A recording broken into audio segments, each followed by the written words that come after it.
Hello friends, ನಮಸ್ತೆ ಎಲ್ಲರಿಗೂ. Thoughts unfiltered by Pragya YouTube ಚಾನಲ್ಗೆ ನಿಮ್ಮೆಲ್ಲರಿಗೆ ಸ್ವಾಗತ. ನಿಮ್ಗೆಲ್ಲ ಗೊತ್ತಿರುವ ಹಾಗೆ ಮಾನವ ದೇಹದಲ್ಲಿ ಒಂದೇ ಮೆದುಳು ಇರೋದು ಅಲ್ವಾ? ಅದು ನಮ್ಮ ಇಡೀ ದೇಹವನ್ನ ಕಂಟ್ರೋಲ್ ಮಾಡ್ತದೆ, ಇದು ನಮ್ಗೆ ಗೊತ್ತಿರುವಂತದ್ದು.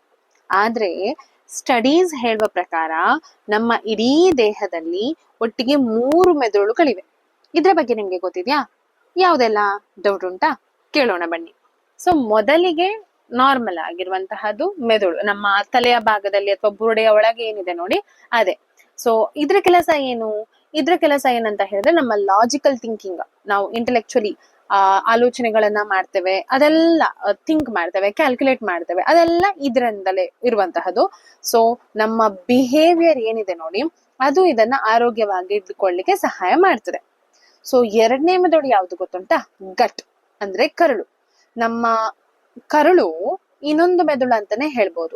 ಯಾಕೆ ಹೇಳಿದ್ರೆ, ನಮ್ಮ ಮೂಡ್ ಮ್ಯಾನೇಜ್ಮೆಂಟ್ ಏನಿದೆ ನೋಡಿ, ನಮ್ಮ ಆರೋಗ್ಯ ಮತ್ತೆ ನಾವು ಹೇಗಿರ್ತೇವೆ, ಮೂಡ್ ಅದೆಲ್ಲವನ್ನ ಕಂಟ್ರೋಲ್ ಮಾಡುದು ಈ ಗಟ್. ಯಾಕೆ ಅಂತ ಹೇಳಿದ್ರೆ, ನಮ್ಮ ಕರುಳಿನಲ್ಲಿ ಸೆರೋಟೋನಿನ್ ಎನ್ನುವ ಹಾರ್ಮೋನ್ ಬಿಡುಗಡೆ ಆಗ್ತದೆ. ಇದನ್ನ ಮೂಡ್ ಹಾರ್ಮೋನ್ ಅಂತ ಕೂಡ ಕರೀತಾರೆ, ಹ್ಯಾಪಿ ಹಾರ್ಮೋನ್ ಅಂತ ಕೂಡ ಕರೀತಾರೆ. ಸೊ ನಮ್ಮ ಕರುಳು ಚೆನ್ನಾಗಿದ್ರೆ ನಮ್ಮ ಆರೋಗ್ಯ ಚೆನ್ನಾಗಿರ್ತದೆ, ನಮ್ಮ ಮೂಡ್ ಚೆನ್ನಾಗಿರ್ತದೆ. ಸೊ 3ನೇ ಬ್ರೈನ್ ಯಾವುದು ಅಂತ ಹೇಳಿದ್ರೆ ಹೃದಯ ಕೂಡ ಇದು 3ನೇ ಬ್ರೈನ್. ಯಾಕೆ ಅಂತ ಹೇಳಿದ್ರೆ, so it takes the neural pathway running from the heart to the head brain than from the head brain to the heart. ಆ ನರಕೋಶಗಳು ಸಾಗಿಸುವಂತಹ ಎಲ್ಲಾ ಮೆಸೇಜ್ ಅನ್ನ ರಕ್ತದ ಮೂಲಕ ಬೇರೆ ಬೇರೆ ಭಾಗಗಳಿಗೆ ನರಕೋಶಗಳ ಮೂಲಕ ಸಾಗಿಸ್ಲಿಕ್ಕೆ ಸಹಾಯ ಮಾಡುವಂತಹದ್ದು ನಮ್ಮ ಹೃದಯ. ಸೊ ಹಾಗಾಗಿ ನಮ್ಮ ಹೃದಯದ ಆರೋಗ್ಯ ಚೆನ್ನಾಗಿದ್ರೆ ನಾವು ಚೆನ್ನಾಗಿರ್ತೇವೆ.